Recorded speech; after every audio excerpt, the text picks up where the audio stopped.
এইটা এইটা ভাসিব না বুড়িব? ভাসিব। କାହିଁକି ଭାସିବ? ପତଳା ହାଲୁକା ଜିନିଷ ବୋଲି ଭାସିଲା। ଏଇଟା ପତ୍ର ଭାସି ବୁଡିବ ନା ଭାସିବ? ଦେଖିଲ ନା ଭାସିଲା। ଏଇଟା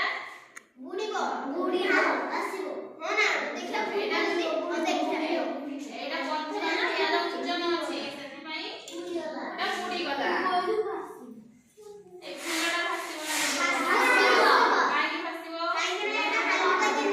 ହାଲୁକା ଜିନିଷ ଅଛି। ଦେଖିଲ ନା ଭାସିଲା। ଆଉ ଏଇଟା ବୁଡିବ ନା ଭାସିବ କହିଲ?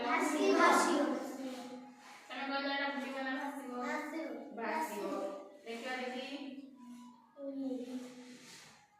ଭାସିଲା। କାହିଁକି ଭାସିଲା କହିଲ? ହାଲୁକା ଜିନିଷ।